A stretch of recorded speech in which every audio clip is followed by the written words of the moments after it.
Nepriaznivé vonkajšie podmienky spôsobujú teda oslabenú alebo inak povedané zhoršenú schopnosť reagovať na okolité podnety, čo môže spôsobiť zvýšené riziko na ceste.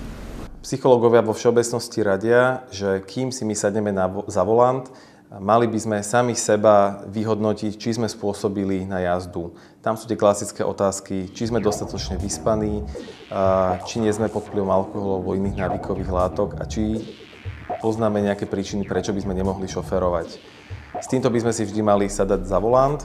Jedna z tých vecí je aj taká, že aké sú vonkajšie podmienky na cestách. V prípade, že vidíme, že to počasie je naozaj nepriaznivé, treba si znova prehodnotiť, či ten náš plán cesty je realistický.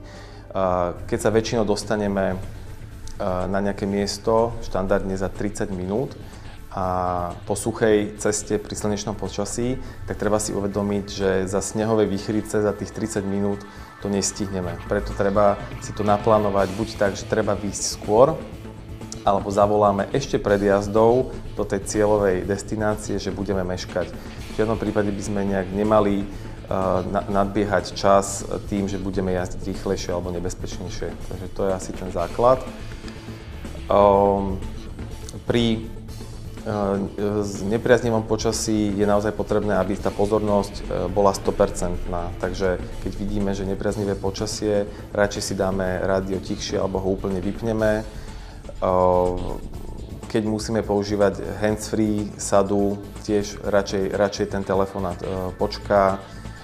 Keď máme neposlušné dieťa v aute, poprosíme ho, vysvetlíme mu situáciu, že teda naozaj cesta je dneska nebezpečnejšia ako obvykle a poprosíme to malé dieťa, aby teda bolo tichšie.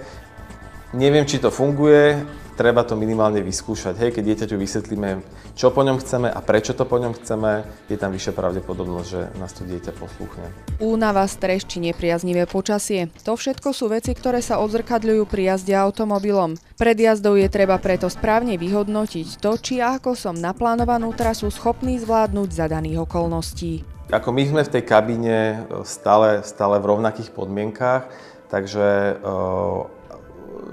ten rozdiel je akurát v tom, že my neskôr tie podnety vizuálne zbadáme. Hej? Čiže keď nám niečo vyskočí z hmly alebo z nejakej snehovej výchrice, tak o to menej času my máme na to, aby sme zareagovali. Hej? Čiže treba naozaj rátať s tým, že môže sa stať nejaká nepredvídateľná udalosť a my dostaneme tie informácie až príliš neskoro na to, aby sme to mohli nejak zachytiť a správne zapracovať, spracovať tú situáciu.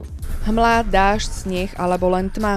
To sú situácie, pri ktorých by sme sa mali zamyslieť, či sme jazdy schopní a spôsobili. V takomto prípade je treba všetko prispôsobiť danej situácii, no a svoje schopnosti či zručnosti by sme za nepriaznivých poveternostných podmienok v žiadnom prípade nemali preceňovať.